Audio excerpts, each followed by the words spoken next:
So welcome to this third session on disciplinary proceeding. This is last and concluding session on disciplinary proceeding. So without wasting time, I am directly coming to the presentation.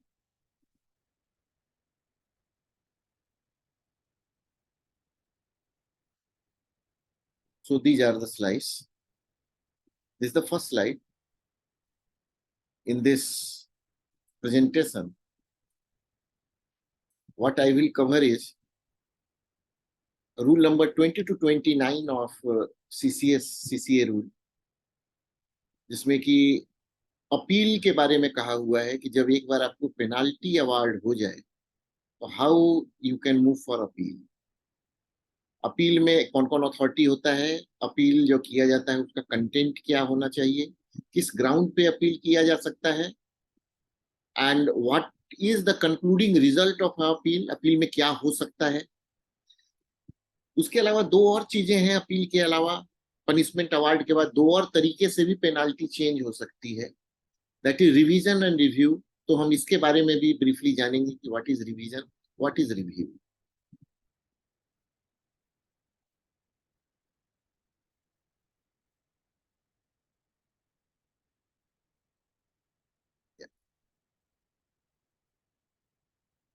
सबसे पहले हम इसमें देख रहे हैं order against which no appeal lies. कुछ ऐसे orders होते हैं जिसमें अपील हो ही नहीं सकता है, कुछ ऑर्डर्स होते हैं जिसमें अपील हो सकता है। तो दोनों कैटेगरी देखेंगे। Who are appellate authority, period of limitation of appeal क्या है, मतलब कितने दिन के अंदर अपील किया जा सकता है, form and content of appeal, and appeal में कैसे कंसिडरेशंस होते हैं, all those aspects. So order against which कोई अपील नहीं हो सकती। यदि an order is made by the president, यानी कि टॉप अथॉरिटी से यदि ऑर्डर किया गया है तो फिर उसके अगेंस्ट अपील नहीं हो सकती। An order of an interlocutory nature, interlocutory nature का मतलब होता है कि जब डिपार्टमेंटल प्रोसीडिंग चल रही है और उसके दौरान कोई ऑर्डर इशू हुआ है आपको कुछ करने का और कुछ नहीं करने का, तो आप उसके अगेंस्ट अपील नहीं कर सकते हैं। इसमें एक एक्सेप्शन है कि प्रोवाइडेड ये ऑर्डर सस्पेंशन का नहीं है। जैसे डिपार्टमेंटल इंक्वायरी चालू हो गई, उसके बाद आपको सस्पेंड किया जा रहा है, तो आप इसके अगेंस्ट में अपील कर सकते हैं। इंटरलोकेटरी का मतलब होता है कि एक प्रोसेस स्टार्ट होने के बाद इन बिटवीन कोई ऑर्डर अभी हो रहा है, और ये ऑर्डर मैं बता दूं कि ये ऑर्डर डिसिप्लिनरी अथॉरिटी के द्वारा किया जाता है। इंटरलोकेटरी जो ऑर्डर होता है डिपार्टमेंटल प्रोसीडिंग या डिसिप्लिनरी प्रोसीडिंग के द्वारा, ये इंक्वायरी ऑफिसर के द्वारा नहीं, इंक्वायरी अथॉरिटी के द्वारा नहीं, बट डिसिप्लिनरी अथॉरिटी के द्वारा किया जाता है। Any order passed by the IA in the course of inquiry under rule 14, कोई अगर इंक्वायरी चल रही है और डेली ऑर्डर सीट में कोई ऑर्डर यदि दिया हुआ है आईए ने, तो उसके अगेंस्ट कोई अपील नहीं की जा सकती। मतलब कि वो अगर हम उस समय हमने अपील किया उसके ऑर्डर के अगेंस्ट में, तो इंक्वायरी इमीडिएटली रोक देनी पड़ेगी जब तक वो अपील नहीं फाइनल होता है। सो उसके ऑर्डर के अगेंस्ट में अपील नहीं हो सकता है। हाँ, एक अपील जरूर होता है यदि इंक्वायरी ऑफिसर किसी रीजन से आपको बायस्ड लगे या ऐसा लगे कि उसने केस को पहले से जज किया हुआ है आपके अगेंस्ट में, तो यू कैन मेक अपील। लेकिन वो अपील फिर ये समझिए कि वो अपील डिसिप्लिनरी अथॉरिटी के ऑर्डर के अगेंस्ट है। वो डिसिप्लिनरी अथॉरिटी को भी दे सकते हैं आप, हायर अथॉरिटी को भी दे सकते हैं। लेकिन जब इंक्वायरी चल रही हो तो इंक्वायरी ऑफिसर द्वारा, इंक्वायरी अथॉरिटी द्वारा जो ऑर्डर इशू होगा उस पर कोई भी अपील नहीं किया जा सकता है। कहां कहां अपील हो सकता है? An order of suspension is made, या डीम्ड सस्पेंशन हुआ है। An order of imposing any penalty is made by the any penalty made by the disciplinary authority, या दो अपीलेंट अथॉरिटी है डिसिप्लिनरी अथॉरिटी के बाद, this is the first appellate authority, and after that second appellate authority. कई cases में दो भी होते हैं। तो या पेनाल्टी आपको डिसिप्लिनरी अथॉरिटी से मिली या अपीलेंट अथॉरिटी से मिली। फर्स्ट अपीलेंट के पास गए, उसने भी पेनाल्टी को बरकरार रख दिया, तो आप सेकंड के पास भी अपील कर सकते हैं। तीसरा, order of enhancing any penalty. Disciplinary authority ने एक पेनाल्टी दे रखी थी, जब आप अपील में गए फर्स्ट के पास तो उसने और बढ़ा दी पेनाल्टी। हम आगे देखेंगे वो प्रोविजन भी है। उसने अपील सुना और अपील में उसने आपकी पेनाल्टी को बढ़ा दिया। इन दैट केस भी अपील किया जा सकता है सेकेंड अपीलेंट के पास। एन ऑर्डर विच में result disadvantage to charge officer pay allowance और पेंशन और कंडीशन ऑफ सर्विस।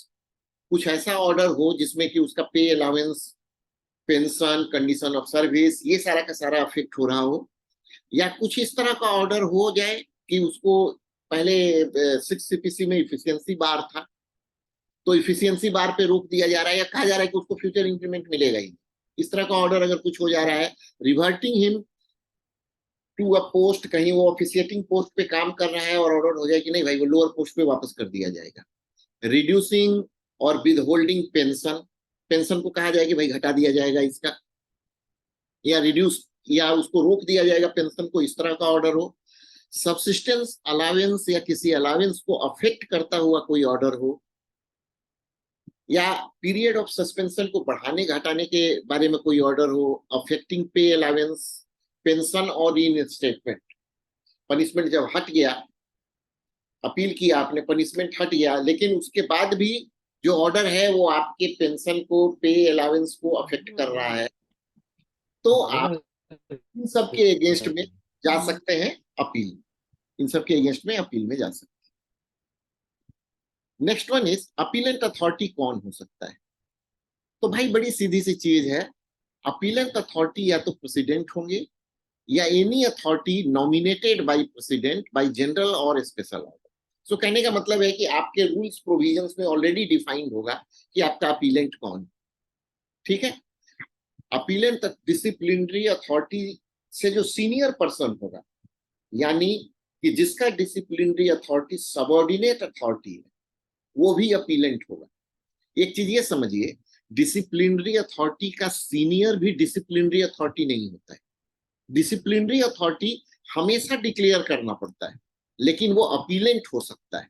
ये एक डिफरेंस को आप समझिएगा। डिसिप्लिनरी अथॉरिटी हमेशा डिक्लेयर करना पड़ेगा, या तो वो अपॉइंटिंग अथॉरिटी रहेगा, या डिक्लेयर किया जाएगा कि he will be disciplinary authority either for the purpose of initiating the inquiry और for the purpose of awarding the penalty और फॉर बोथ। लेकिन उसका सीनियर अपीलेंट हो सकता है। पीरियड ऑफ लिमिटेशन 45 डेज के अंदर आपको अपील कर देना पड़ता है, और ये पीरियड रिलैक्स किया जा सकता है यदि the appellate authority is sure कि circumstances was something like that so as appeal could not be made. तीसरा है form and content of appeal. क्या होता है? This content material statement and argument. भाई ऐसा हुआ and my argument is against this. तो सबसे पहले क्या हुआ, केस का जो मटेरियल स्टेटमेंट है और आपका जो आर्गुमेंट इसके खिलाफ है, तो ये इसका कंटेंट होता है। Such appeal should be forwarded by order making authority without any delay. ये क्या है? Many a times it is observe the disciplinary authority your controlling authority, or whenever you make an appeal you have to give a copy to the disciplinary authority, or you have to send the appeal through disciplinary authority or your controlling authority. So in that case there is a clear cut instruction under the rule that such authority will forward this in the minimal possible time. Delay नहीं करना होता है, उसको रोकना नहीं होता है कि it is appeal against my order. The appellant authority may allow personal hearing. If find appropriate, he may allow कि हाँ आकर के मुझे सुनाइए केस। बट ये समझिएगा, अपीलेंट अथॉरिटी में allow personal hearing, it does not mean that a fresh inquiry is going to start before the appellate authority. Appeal में कभी भी गवाह नहीं पेश किए जाते, अपील में कभी भी एविडेंसेस वहां पे प्रोड्यूस नहीं किया जाता है, न्यू एविडेंस और एनी। सो अपील में जिरह नहीं होती है, बहस नहीं होती। अपील में you present the case, you present your argument and the matter closes. Next, consideration of appeal. Ground of consideration, 3 ground है जिसमें अपील कंसीडर होता है। देखिए ऐसा है कि मैंने, you know very well, whenever I prepare the presentation I write it down in my own language. अगर इसको आप सीसीए रूल में देखेंगे तो अलग लैंग्वेज है, बहुत लंबा चौड़ा कंटेंट है, मैंने बहुत ब्रीफ में लिखा है। On technical ground whether all procedures have been followed, पहला ग्राउंड जिसपे अपील हो सकता है, जिसको कि टेक्निकल ग्राउंड कहा जाता है, whether all procedures have been followed and a fair opportunity to defend himself under Article 3112 of the Constitution have been provided on. दूसरा, on the merit of the case, एक तो प्रोसीजर पे, दूसरा merit of the case, क्या सही में the person was innocent, या interpretation इसका कुछ होना चाहिए था, कुछ और निकाल गया दिया गया, मतलब केस में मेरिट है। So this is called merit of the case. And third ground है कि जो पनिशमेंट अवार्ड हुआ है, whether the punishment is appropriate और not. So only on these three grounds appeal can be made. Appeal में आप ये नहीं कह सकते कि सर ये फैक्ट मेरा बताना रह गया था इसलिए अपील को सुना जाए, दिस कैन नॉट हैपन। इसके लिए कहीं अलग प्रोविजन है that we will discuss in revision and review, लेकिन यहाँ नहीं हो सकता है। यहाँ पहले हुई इंक्वायरी को ही कंसीडर किया जाता है और इन्हीं तीन ग्राउंड पे किया जाता है। Result of the appeal, the first one is confirming और चेंजिंग द पेनाल्टी, या तो जो पेनाल्टी मिली है उसको कंफर्म करेंगे या चेंज कर देंगे। आप समझिएगा, changing does not mean reducing the penalty, changing mean increasing also. So penalty appeal में बढ़ भी सकती है। So unless you are very sure, unless the charge officer is very sure, he should not go for appeal, वहां penalty बढ़ भी सकती है। Remitting the case to the authority who has imposed the penalty और enhance the penalty, अगर appellant first appellant ने penalty को enhance कर दिया है, और any other authority with the instruction which deems fit कि भाई आपने बढ़ा दिया है, आप फिर से जरा कंसीडर कीजिए या एक बार फिर से देखिए, वो नहीं चेंज कर रहा है पेनाल्टी को, but he is asking the appropriate authority जिसने पेनाल्टी अवॉर्ड किया है कि भाई मुझे ज्यादा लग रहा है, एक बार जरा सा देख लीजिए आप, ये प्रोसीजर ठीक नहीं है, आप खुद एक बार चेक कीजिए। Setting aside the inquiry, chargesheet and suspension, so completely खत्म कर सकता है वो। Asking an inquiry of minor pen, अगर एक माइनर पेनाल्टी की इंक्वायरी दी गई और उसको लगता है कि नहीं भाई मेजर पेनाल्टी इस पे तो मिलना चाहिए था, और क्या है माइनर पेनाल्टी में इंक्वायरी नहीं होती है, तो वो कह सकता है कि भाई मेजर पेनाल्टी यहां तो होनी चाहिए, एक बार आप इंक्वायरी कराइए फिर से रिपोर्ट भेजिए। सो कहने का मतलब है कि अगर यहां देखें दो जगह, यहाँ पे और यहाँ पे, दोनों जगह एक डेंजर है कि पेनाल्टी बढ़ भी सकती है। सो अपील में जाने से पहले हमेशा इस पॉइंट का ध्यान रखना पड़ता है, इसके और इसके अंतर्गत कहीं पेनाल्टी बढ़ ना जाए। सो मेरिट ना हो तो नहीं जाना चाहिए। Implementation of the order of appeal, जब अपील का कोई ऑर्डर हो गया तो कैसे इंप्लीमेंट होता है?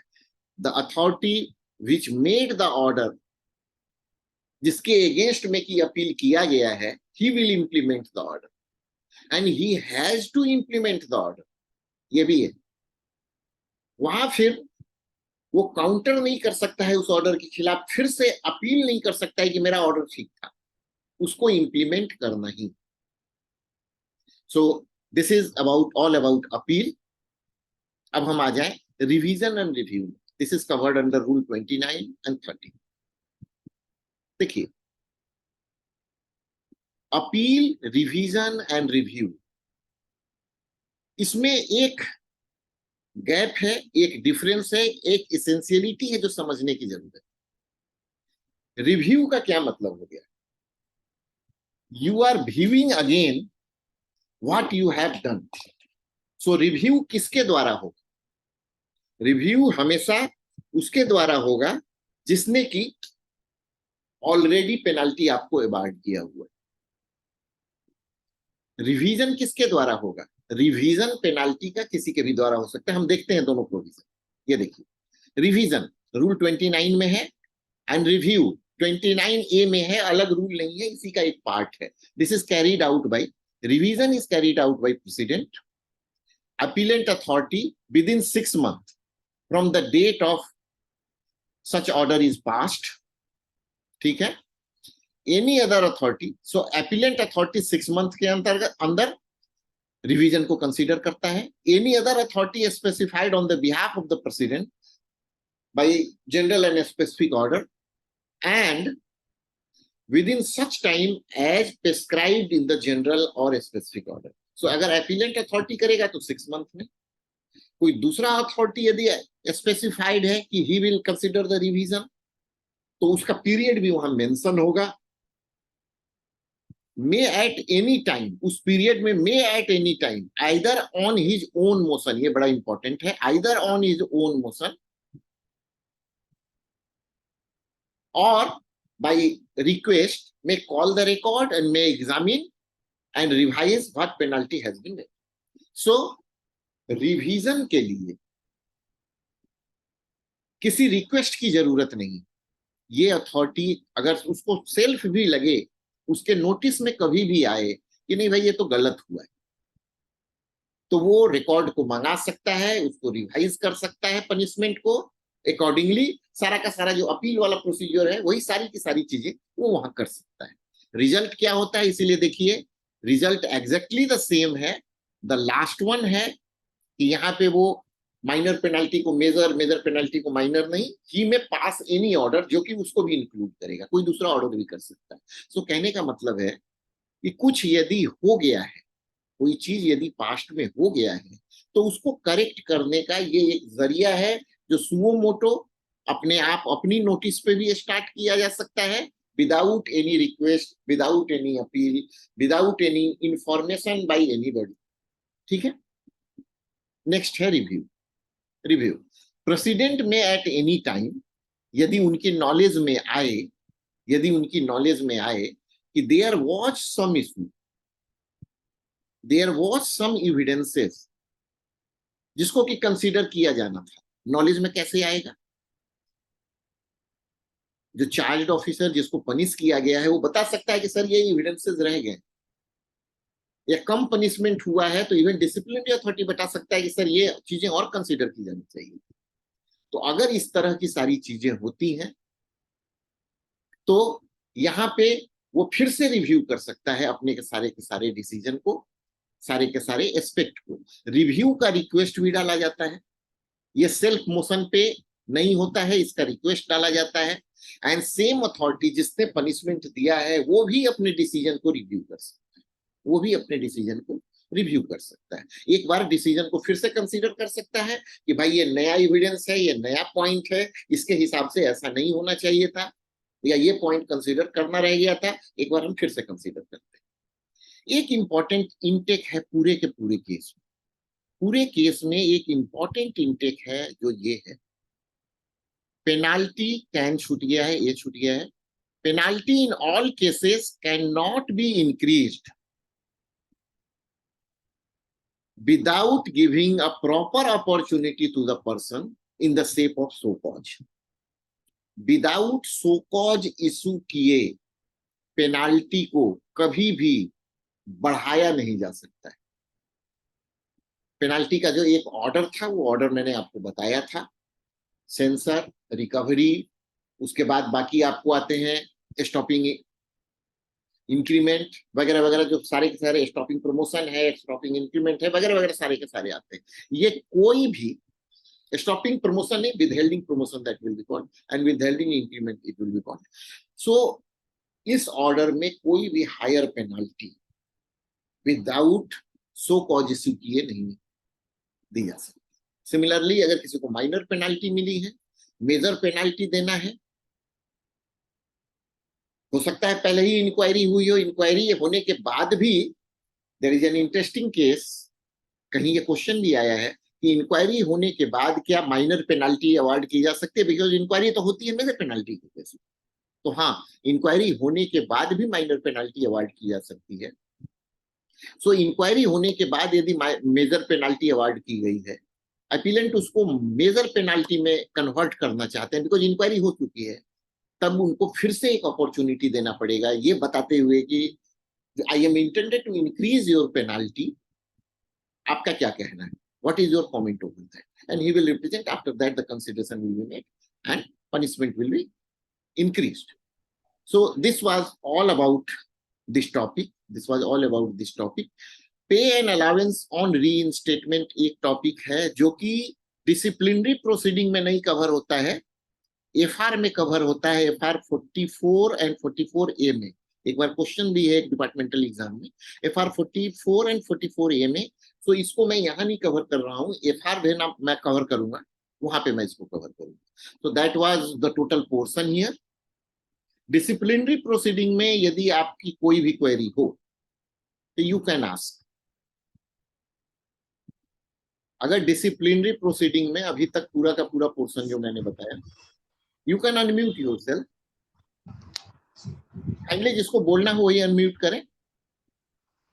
अगर यहाँ पे कोई भी क्वेरी हो आपकी तो you can ask, otherwise I will upload that video.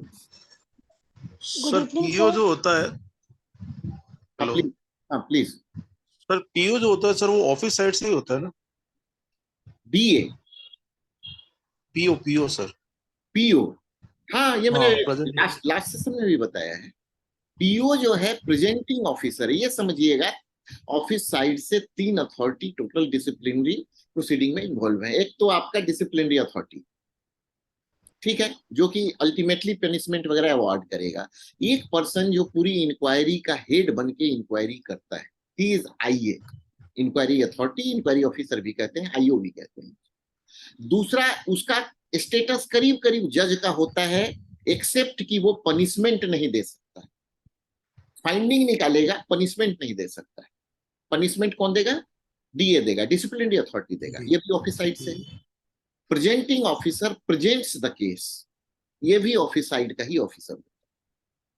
Opposite side से 2 पर्सन इन्वॉल्व होते हैं, कौन कौन? चार्ज्ड ऑफिसर, जिसके खिलाफ इंक्वायरी चल रही होती है, and he can take assistant of a defence assistant, जो कि उसको मदद करता है। मे बी कि the person is not knowledgeable, higher scale का पर्सन ना हो, ऐसे ऐसे कैसे, ऐसे लोगों के खिलाफ भी तो इंक्वायरी होती है। और वो सर कोई, वो किसी एडवोकेट को भी रख सकता है? नहीं, अ, यहाँ यही आ रहा हूं मैं पॉइंट पे, 1 मिनट पेशेंस रखिए। और हो सकता है कि मैं मेंटली फिट हूं, कैपेबल हूं अपना केस लड़ने के लिए, फिर भी मैं डिफेंस असिस्टेंट चाह रहा हूं, बिकॉज ये कहा जाता है, देयर आर कोर्ट डिसीजंस जिसमें ये कहा गया है कि the person facing the inquiry is not always in the mental state to defend himself properly. एक मेंटल प्रेशर में होता है वो आदमी, तो वो डिफेंस असिस्टेंस रख सकता है। अब डिफेंस असिस्टेंट किसको रख सकता है?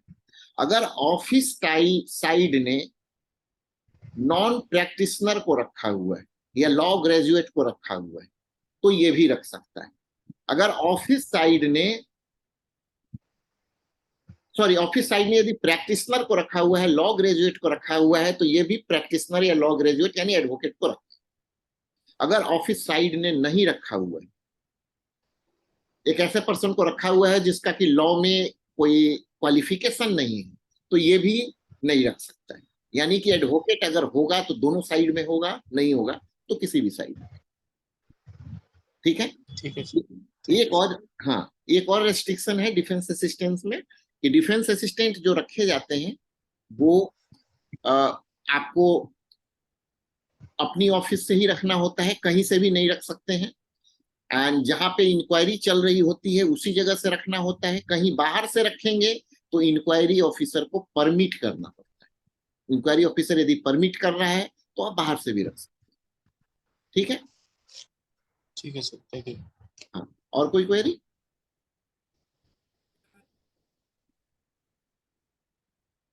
ओके, अगर कोई क्वेरी नहीं है देन दैट्स ऑल राइट।